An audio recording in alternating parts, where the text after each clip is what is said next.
All right, welcome back in to the Phillip Jordan Show, and joining me on the show right now is Brandon Silvers. Played quarterback for the Troy Trojans from 2013 to 2017. In my opinion, one of the greatest Troy Trojan quarterbacks, and also has spent time in the National Football League, the AAF, the Spring League, and the XFL. And Brandon, I appreciate you coming on a few minutes and talk with us today.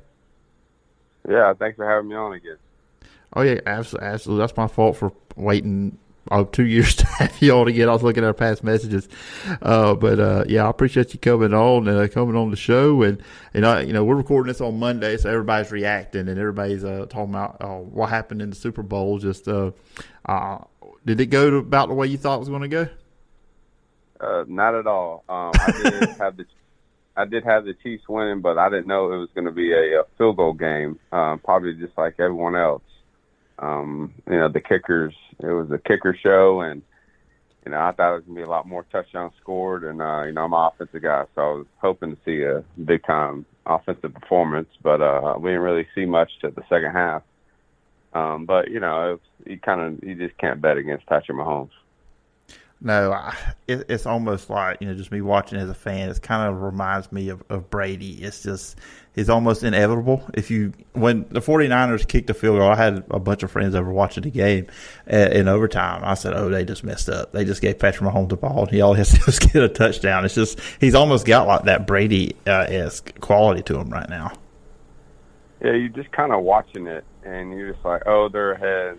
It's okay. Patrick Mahomes has, a minute 50-something. They're going to go down there and at least get a field goal. So it's kind of just like that last drive. It's like, all right, go down there and kick the field goal. Let's see overtime. You just knew that they were going to go tie it up or win the game at the end of the fourth quarter. And then after they kicked the field goal and overtime, you just knew they were going to go down there and score. So it's just like Tom Brady back in his day, and it's just now it's Patrick Mahomes' time.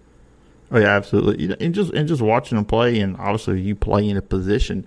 Everybody looks at the wow throws that Patrick Mahomes does make, but what kind of stuff that you see that maybe the fan doesn't see, but somebody that's played position sees out of Patrick Mahomes? His legs. I mean, you look in the second half, he had the 4th and 1 to get down there. I believe that was an overtime to go win it. I mean, that was 4th and 1. You just knew that he was going to make it, so it's like you're not even worried about it. Just using his legs after really they contained him for the first half for the most part, and then he got out of the pocket a little bit, made some great scrambling throws. Like, people forget he can run as well when he needs to. So, really, obviously he got a huge arm, but just breaking out of the pocket and getting those first downs with his feet, I think, pretty much won them the game. Yeah, it was. And, like I said, he doesn't do it a lot, but when he does it, it's effective. On the other side, Brock Purdy, of course, a lot of conversation about him coming in as, look, he's got all the talent around him, which, you look at any team that's successful, there's talent all over the field. But anyways, he gets that game manager label put on him, which I don't really like, because it sounds like that's a negative. People say that. But what's kind of been your thoughts on Brock Purdy? I think he's one of the best quarterbacks in the league right now. Yeah, does he have talent around him? But who doesn't? He might have more talent around him than this other cat, but it doesn't matter. He makes plays, and I don't see a negative deal about being a game manager. He manages the game better than anyone, if you want to call him that. So it's like he gets the ball in the right places. I don't understand all that guy's done is be the last pick in the draft, and he's made huge playoff runs. Last year he gets hurt in the NFC Championship game, so that's can't help that. And then he wheels them all the way to the Super Bowl in his second year being the last pick in the draft. So it's just a lot of hate going on, and people thinking that, that could be me. I could do that now. I ain't gonna say no names, but just a lot of hate going on towards that guy, acting like a game manager is such a terrible deal. And he's not, because you look early in the playoffs, he had 2 come from behind wins. That's not a game manager. That is a playmaking quarterback. So it's just a lot of hate, and maybe he's not a wow factor. He has a huge arm like Mahomes or Josh Allen or any of those guys, but all that guy does is win, and that would be fine for me if you want to label me as a game manager. Because if I'm in the Super Bowl and you're not, I could care less what people would have to say. Yeah, you bring it up. That should not even be a negative way some people talk about, some media people. Former Auburn quarterback, Cam Newton, he's been very vocal about it. But when you play a position, isn't kind of part of playing quarterback being a game manager? Yeah, that's perfect. You look at a lot of guys that are game managers. That's fine. Like, that's how you manage the game. Like, you're not going to cost your team. With all those guys they have on offense, like, you need that kind of game manager, how you manage the game in a certain way. There's certain times where, hey, take the sack here. Don't try to, throw it into a tight window and just punt it. And that's also pretty good game managing when you have to make those decisions. And that's fine sometimes. Some people will throw it into those tight windows like sometimes I do. It is what it is. But, you kind of shouldn't worry about the whole game manager deal. Like, that guy wins. He throws the ball downfield. And Cam Newton, yes, he's the MVP and made it to the Super Bowl, but he's just sitting back. He had his chances the last couple of years. He ain't even been a game manager or a playmaker. So you got guys like that that are just sitting back, just trying to hate on a young quarterback, and it's just, it's not good for the game. No, it's not. It's a great story. I kind of found something myself rooting for the 49ers last night. And I'm a Packers fan, so I still kind of have hurt feelings from a few weeks ago when they knocked out the Packers. But, talking about your alma mater, the Troy Trojans, of course, John Sumrall left. I think last time we talked, Chip Lindsey was still there. John Sumrall had not become the head coach yet at Troy. Just kind of looking at John Sumrall, what he did at Troy. How was he able to take, he went 3 straight years, no bowl games, about 5 wins every year, and then all of a sudden now Troy's back-to-back Sun Belt champions. What did you see out of John Sumrall that made him to take Troy back where most Troy fans expect him to be? Well, he brought back that grit when Neil was there, when Coach Sumrall was there at first time. He knew he was there and where we were in 2014 and to when I left in 2017. Like, he was there, part of that staff, and he integrated that again. And with Chip, it was too much laid back stuff and a bunch of other stuff, but I won't comment on. But it's just more laid back, and like, you can't. It's not how you win. That's not how Troy's ever won like that. You got to have that Troy edge that's going to say, hey, we don't care who we're playing. We're going to go in there and at least compete. And that's what Summerall brought back, was that Troy edge. And you look in 3 losing seasons, and then all of a sudden you went back-to-back double-digit games. Like, you went to some Belt championship. So, you can't ask for much more of that. Yeah, I think it was the first game. It was the first game he coached. They're playing Ole Miss, and I think there was a bad call, a penalty that he didn't agree with, and just you look on the sideline, he got very passionate and animated over it. But also, I see it as just as a fan, a coach fighting for his team. As a player, if you see your coach doing that, how much does that mean to a player when your coach does that? It means everything. He's just not gonna let it go. Just go, all right, whatever. No, like, that man cares. Like, John Summerall cared about that, bringing championship swagger back to Troy. That's why I wanted him to get it after Neil left. And, athletic department went a different way, the wrong way in my opinion. But then we finally bring him back, and, he goes off and does that because he actually cares. Like, it ain't just a regular job to him. Like, Troy meant something to him. So I was glad to see him come in there and be successful. And then other opportunities come when you win like that. So it is what it is, and he was right to do so. So I sent him a text saying thank you for doing everything you did, and I'm happy for him. And of course, then now to bring in Jared Parker coming in. What was your thoughts and your takeaways from him, his press conferences, everything he's done with Troy so far since taking over as head coach? Well, the main thing he finally brought back my quarterback coach and Sean Reagan. So that's all I wanted. I wanted my coach to get a shot at being an offensive coordinator and calling plays. And that's all I can really say right now, is that I'm just happy he brought Coach Reagan back. And, there's not many quarterbacks that, me, Corey, Caleb for his last year. I mean, you name it, that guy's been in that quarterback room for a lot of people who put up some good numbers there. So now I was just excited for Coach Reagan to get his opportunity with Troy. Yeah, I was looking at just of course, you, Levi Brown, Corey Robinson, you mentioned Caleb Barker, just some of the quarterbacks, and he recruited. I was reading the story, recruited Gunnar Watson when he came to Troy, and then also Goose Crowder, who's there now, but when he was at West Virginia, brought him in. But when you were around him, what are some big things that he helped you in your development? It's just simplifying everything. These days, people want to be so complicated and doing all this and all that when it really is, you try to make the game as simple as possible. Look, you got an air raid. If you look backside, you got a soft corner, you're probably going to have a hitch.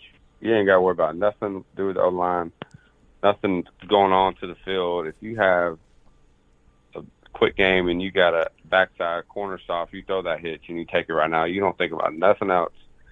That's all you think about. And obviously more plays, you got to go through, but that's just one part of simplifying everything.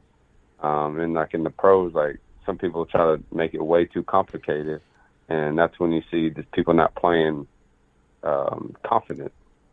And I felt like he did a great job with me and me knowing the whole system, playing 4 years, just making it simple and just going out there and attacking. Because I felt confident about everything I was doing. Yeah, and I was reading his bio over on the Troy Athletics website, and coaching running backs too, Jordan Chunn, Brandon Burks, two very successful running backs at Troy. Obviously, you know that. But I think that's probably a really good thing too when you look at that, because you're looking at, he just didn't coach quarterbacks, coach running backs. So the overall offense, as he knows pretty much the ins and outs of what to do. Just what kind of offense do you expect him to run at Troy? It's going to be just like exactly almost. It's going to be a balanced offense with air raid schemes. Try to run the ball and pass the ball 50% of the time each. So it's just going to be, that's how we were in my last couple of years, because we always had Chun, so he needed to get the ball. It's going to be a lot of air raid concepts. I think the last 2 years they've had a lot of 12, 13 personnel. I don't think you're going to see much of that with 2 and 3 tight ends. So we never did much of that. But, you never know. I haven't been with him in a couple of years, obviously, when he's been at West Virginia. So, your offense has evolved, but, I just know him being an air raid guy, but knowing run the ball as well. So I expect to take shots and, just put a lot of points on the board. Be better, at least. He's going to be here. And I talked about Gunnar Watson too. Of course, ended up his Troy career after the bowl game, which that was I know it was a bad situation. He had been sick that week, and just I'm just going to say this, and I don't know if I've told you, Brandon, I am now a Troy student too, going online and finish up my school there. So it may sound a little biased in this. I think Troy would have won had Gunnar been healthy, but I'm just going to leave it at that. But what did you see out of him in his final year there at Troy? Because it seemed like every year he was there, there was another quarterback. He kind of split times with somebody. But this past year, you knew from start to finish he was the guy. What kind of big improvements had you seen with Gunnar Watson throughout his career, particularly that last year at Troy? Yeah, I just Gunnar came on a visit the weekend before we went down to the New Orleans Bowl, so I met him down there. So that's how long he's been there. So let me just put that out there. Everyone gave me a hard time for being there for a long time, but not like some of these players that just got done. But I always kept up with Gunnar. I always felt bad in a way of like, well, he sits behind Caleb, and then Chip comes in, brings his own guy. Then he gets thrown in there sometimes, they get taken out. And then Summerall's first year, he's playing. I don't know if he's playing it well. And then Daggy comes in. And it's just kind of like, with all that stuff that's been on, like he finally, like I felt, played confident this past year because he knew he was the guy. And he wasn't thinking about nothing else because he's just confident in being himself and being the guy and not having worry about all these other things. Like he just took advantage of his, opportunity this year. So I was happy for him the way he finished. I mean, winning 2 Sun Belt titles, pretty damn good. Yeah, absolutely. And I still remember the first one, just the epic game he had there against Coastal Carolina. Went all off on them on that one, that first Sun Belt title. Spring football. I guess I'll just lead it with this. Just as someone that's played in the XFL and you played in the AAF, you played in the Spring League. The merger, the 2 leagues merging, was that a surprise for you when that came about? Not really. I knew they had to merge because XFL lost quite a bit of money, and the USFL, in my opinion, the viewership of it, no one was really keeping up with it. And for the most part, I felt like our XFL brand was a lot better than theirs. So we knew we kind of had to kind of merge. So it's good. I didn't know they were going to merge down to 8 teams. I thought they'd do it 12. But, I've been grateful to be able to have those leagues and keep on playing. My family still have enjoyed me over the years, going and keeping on playing because I enjoy it. So I'm very grateful for those leagues to come about. We'll see about the UFL coming up. Still trying to figure out what's best for me. So, yeah, we'll see what happens with this UFL, if it makes it or not. I've been privileged to play in all of them, so I just enjoy the game, and I still got a little bit left in me. So, we'll see. Like last year, how often do you guys get to see The Rock? Does he come around a lot, or what's kind of like the deal with that? Well, for the draft, we had the draft in Vegas, and I got to meet him out there, so that was pretty cool. I've been able to hang out with some pretty cool people over the years, but that was probably the first one I was just like, holy shit, this is The Rock. But so I got to meet him along with a bunch of other quarterbacks got to. So not his ex-wife Danny was around a lot more because The Rock's a busy man, like he's doing everything. So and I saw him maybe twice. So, but I got to meet him, once and talk with him. So that was cool. And look, I get online. I'm in some Facebook groups that talk about last year, particularly the XFL and USFL, and you always got people. I'm like one of these people. Like I'm just happy to have more football. I like watching both leagues. I'm just not one of these that's gonna hate one and love that. I like them all. But with the players like yourself playing in the XFL, was there a little bit of a rivalry between the 2 leagues, or was it just, hey, we're just happy everybody's getting this opportunity? Yeah, that's exactly like I got buddies in the USFL and I have a lot of buddies in the XFL. So, I would watch my buddies' games, but I enjoy watching a game and there's fans in the stands. Like I played in that spring league and there was no fans. Like it was just, it wasn't fun. So for me in my career, I was like, I'm going back to the XFL because I know there's going to be fans there. And I do not want to play in a stadium with no fans like I did in the spring league during COVID, but I wasn't doing anything. So I knew I needed to go do something and keep playing. So, I just did that to make relationships and, that was kind of it was a fun deal because it wasn't that serious. So, but, I'm grateful for both of the leagues because people don't realize how hard it is to even get to an NFL team, and then it's even harder to stay on. So it's just tough. You just got to fall into the right situation, and when I was with the Jets, I wasn't. So. And I got like 2 more questions for you. On the field interviews. Now, obviously, we're sitting at home. We see it. We see, okay, they go to the camera. There's whoever's the sideline reporter, and then there you are getting interviewed. Do they just come up to you and there's a camera and they just start interviewing? Do they say, hey, I'm about to ask you a few questions? How does that work? Well, there's always someone that works with the interviewers. And so they'll kind of come up to you if it's at the touchdown. They'll come up to you and be like, hey, can you do an interview real quick? And you'd be like, yes. You're not going to say no and kind of be an ass. But, yeah, they just come up and ask you all types of questions. I mean, I got interviewed right before right before the kickoff, they wanted to interview me. Almost right at kickoff, I had to run all the way down to the opposite side of the field to go on the field for a game. I'm like, I'm trying to get ready for the game. And then they invite you to come over and interview. And then you're like, oh, I got to be out in the field. Most of the time it's after a score or something like that, so you got a little bit. But, I've done interviews right before we step out on the field before. So it's fun. Yeah, I think there was one game I was watching. Arlington was in it, and I think it was early on in the year, and you could hear it in the broadcast because I know it was with McElroy and Cole Kubelik.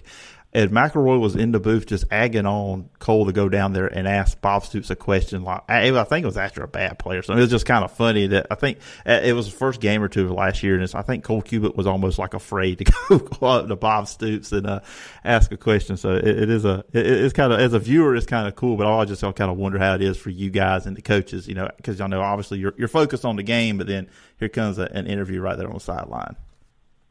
Yeah, no, those two are they're funny, and I always mess with Cole and Greg, and especially we played San Antonio, and I just got hit all game long, and I was messing with them in the next week about something I forgot, but I've always been cool with them because Greg did it in 2020 I was as well. So then Cole's a Birmingham guy, so he's always down in Orange Beach, so I always do an interview if they ask. So. Last question, last year with the Houston Roughnecks, head coach Wade Phillips, and then obviously offensive coordinator A.J. Smith.